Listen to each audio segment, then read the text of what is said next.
for the East End.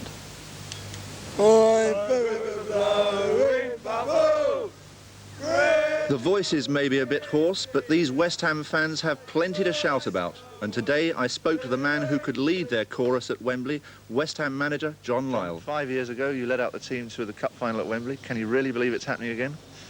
Well, I suppose it hasn't really sunk in, but naturally I'm proud and delighted to have been part of last night. And the first time, most people say, is the best, but I don't know, it'll be a great pleasure to go there again. And twice in 5 years, obviously, is great credit to the players and the staff at the club. And of course, most of all, we're delighted for the fans. 1-1 at extra time. What on earth goes through a manager's mind at those times? Well, I think it was quoted in the papers that they'd never heard a crowd give the players such a great ovation. And in all honesty, it was difficult to talk to them. I had to get them in a little huddle, and I just said, keep playing and try not to get emotional about it and keep doing the things you've been doing, because in the end, you'll get the goal that matters. Unfortunately, we did. Did you feel deep in your heart that you would, in fact, win at extra time? I felt we'd taken the initiative away from them. For the first half hour of the game, they dominated us, and then gradually we kept playing our football and gradually wore them down. And in all honesty, I felt that if anyone was going to win, it was going to be us. Could you believe it when Frank Lampard scored the winning goal? No, it was incredible, really, because it's probably he found himself in a situation that one wouldn't expect a full-back to be in, but I think they call that total football now, so I was quite delighted with it. You went to the match last night? Oh, yeah, I did, yeah. You got any voice left? Not much alone. Cheering them on really good. What did you do when Lampard scored the goal then? When man went up in the air. Couldn't believe it. It was on his shoulders. I ain't been home yet.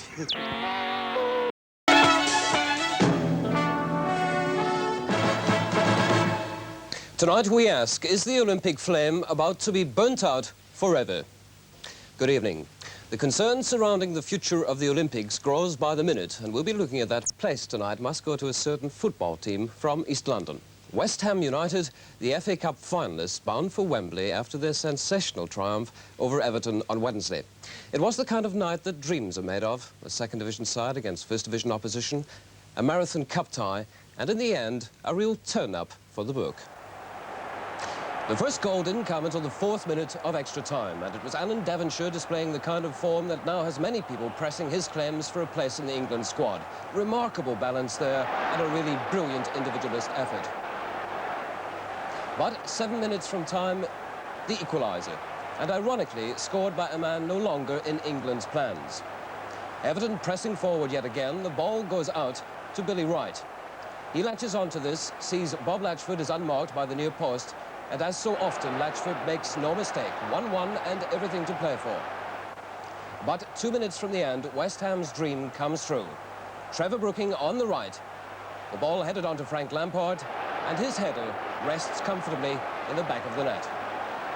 Well, what a memorable moment for Frank Lampard, who actually joined the club as an apprentice way back in July 1964. Well, tomorrow West Ham have to come back down to earth and try to keep their faint hopes of promotion alive when they take on Cardiff. It's obviously going to be hard for them to maintain the momentum in the league now. And just before the West Ham team left for Cardiff this afternoon, our reporter John Taylor put it to manager John Lyle that after the euphoria of the Cup, league football will now seem like an anticlimax. Certainly the last couple of days have been a marvellous achievement for the players, and we're delighted for everyone at West Ham, including the fans. But I think our main priority is First Division football, and naturally we still feel we've got a chance of being in the First Division. And if we could win tomorrow, that may start us on a good run that we feel that could take us there.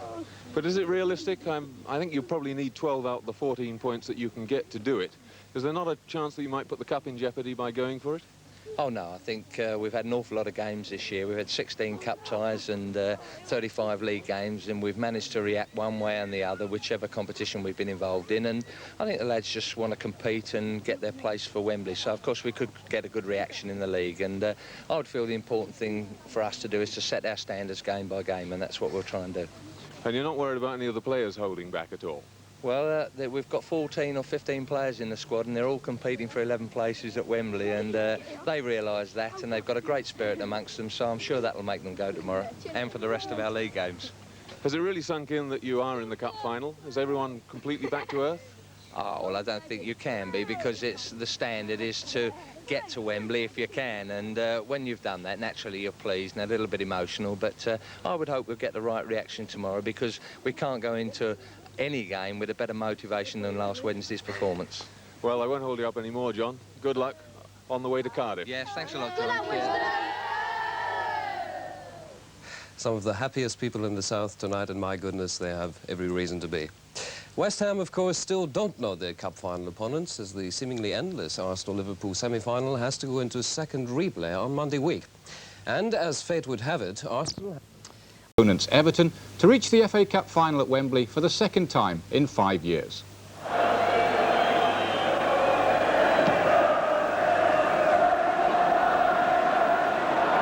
Looking.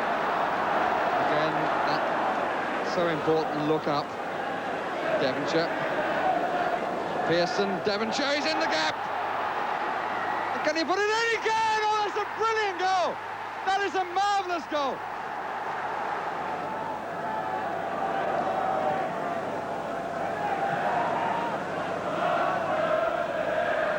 Blanchford, Berardi, Lampard who got it away, but up comes Wright. 7 minutes left.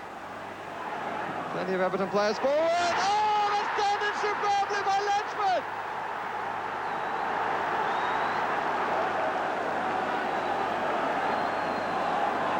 Pike, Brooking, cross, and oh, it's gone in by Lampard. Frank Lampard has scored for West Ham.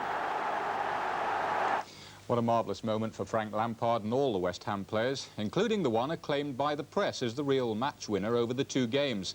That's Alan Devonshire, who for a few moments just before half-time last Saturday must have thought he was destined to be cast in the role of villain rather than the hero. Hartford. Oh, and they all missed that apart from Martin. It's certainly a penalty. In most people's eyes, the penalty awarded against Alan Devonshire last Saturday was a harsh decision. Many players would have dropped their heads at giving away such a goal, never mind being booked. But not the West Ham youngster, who began the second half as if he was determined to take on Everton single-handed, running in familiar style at their defence and committing opponents to dangerous tackles near the edge of the penalty area. It is precisely this never-say-die spirit which so endears Alan to the West Ham fans, although at times it tends to hide more subtle skills like this delightful backheel into Pat Holland's path. Of course, when he first arrived in the West Ham side, it was his extraordinary control over the ball while running at pace that made everyone sit up and take notice. But gradually he's added to that basic gift a greater all-round awareness and deft touch. You really couldn't better the outside of the foot pass to Trevor Brooking, which set up Stuart Pearson's equaliser at Villa Park. And in Wednesday's replay at Elland Road, Alan Devonshire was equally impressive in all areas of the field. Here, an important last-ditch clearance. And coming up, another solo attacking effort following Brooking's brilliant chip pass, which could just as easily have finished up in the net as being miscued wide. That attempt came just before half-time in the replay, and in the 90th minute he began a run which both avoided a bad challenge and almost prevented any need for extra time. Look at this change of pace, and then the inviting near-post cross to Stuart Pearson. Finally, there was the moment when the agony of conceding that penalty in the first meeting was well and truly forgotten, a glorious goal incorporating touch and persistence. It set West Ham on the way to victory and an appearance at Wembley on May the 10th. 3 short years ago, such an occurrence was nothing but a dream for Alan Devonshire, then a young factory worker, disillusioned and heartbroken after being rejected by Crystal Palace. And that's when West Ham stepped in and bought Alan from non-league Southall for £5,000. So West Ham are at Wembley again in just 3 weeks' time, and between now and then, life is going to be pretty hectic for them, to say the least. That's because the club haven't given up hope of winning promotion either. And the cup victory has lifted morale considerably, as Barry Davies discovered yesterday when he paid a visit to Upton Park, where the team were loosening up before leaving for today's match at Cardiff City. It's the second time I've been to Wembley, but it's such a good thing for the supporters and for the area itself, for the town. And I'm pleased for myself, but I'm pleased for them as well. How does it compare with the last time? Well, it's a different sort of... If you've been there, once you've been there, you know what to expect. But I think probably this time you can relax more and enjoy it even a bit more than you did before. I think in '75, strangely enough, a lot of the lads who played there said it went so quickly. You sit back afterwards, after the weekend, and think, now, what happened? I think the most memorable part of probably that weekend was on the Sunday when we came back through the streets. But I think this time, especially being against Arsenal or Liverpool, where we've got to be the underdogs, it's going to be a terrific occasion, a great atmosphere, and I'm really looking forward to it. How does the atmosphere compare with the days at United? Well, obviously, the crowd here are unbelievable. We've had 20-odd thousand here for home games every week. But obviously, Old Trafford's got 58,000 average, so it's a little bit different. But all credit to the fans on Saturday and on Wednesday night. They came down in numbers and they give us unbelievable support. This is a real bonus for you, isn't it? Well, it is. A lot of people were saying that I might have to finish the game last year. I spent nearly a year out the game, and it is a bit of a heartbreak, especially for my family as well. And like I said, to come to West Ham, I would have thought that I'd be going back to Wembley. It still hasn't sunk in, you know. I just can't believe it still that we're at Wembley. It's just great. Was the game, in fact, enjoyable to play in? I mean, obviously it was to watch, but with all the tension, could you actually enjoy playing as well? Yeah, I enjoyed it, yeah, apart from when they equalised, and then it was a bit, you know, I thought it was a replay, like I said, and then the winner, it was enjoyable again, but it's one of the best games I've enjoyed, you know, this season. It was great, good atmosphere, and the supporters were great. Enjoyed it. People must have told you that semi-finals are not usually good matches. No, that's what I was out to enjoy it, really, just in case I never go to one again. But I was so nervous in that, but I enjoyed it, and I remember what happened, so I was pleased. It's always important to win a semi-final because you get to Wembley, but I think it's the way you win that matters, and I think as much as we deserve credit for being at Wembley, one ought to give a lot of credit and a lot of thought to Everton, who also went out to win the game, and it could have been either of us. It could have gone either way, probably in both games. We were the fortunate ones on the day, but the nice thing is football won the other evening, it won last Saturday, and that probably to all of us in football is the most important thing. There's no doubt that cup run such as this has brought the spotlight back on the club and the form of players, and if you're in the first division, you're always in that spotlight, but unfortunately in the second you do tend to drift out of the limelight, and certainly to get back into the top flight would be terrific. Our ambition is to play in the first division again, and as soon as possible that we can be there, we'll be delighted. We certainly want to go there playing our style of football. We believe you can't change your principles, and I don't think you can. If we go back into the first division, I don't think we'd have to change too much other than just say we've got to do it a little bit better. But we've certainly got that ambition. I think some of the players would relish it, the younger ones especially. It would be a great task for them and a great opportunity to impress, as some of them did the other night, week by week. And some of them actually need it, don't they? Oh, yeah, you all need it. I need it. Everyone at the club, our fans need it. And the point is that you've got to get it, work hard to get it, and I sincerely hope it might still be this season. I think a lot of people feel we're not in the race, but I feel sure if we could go to Cardiff tomorrow and win, we've put ourselves right back in the race, and after all, that is our main priority. I would hope that we'll get a great reaction tomorrow from Wednesday night, and after all, we've got about 14 in the squad, and they've all played a lot of games this year, and there'll be a lot of competition for places, and I think there's nothing better than that in the club, and I think all the lads realise that I'll be looking... Chelsea and West Ham. Promotion race with victories at the weekend. For cup finalists West Ham, a single goal at Cardiff was enough to keep promotion hopes intact.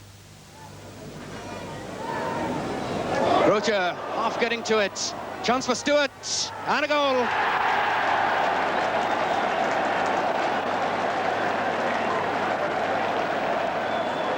Ray Stewart getting goal number 13 for him this season. Peter Grocia in the Cardiff goal making... Chapter in a new series, Speedway Test Matches.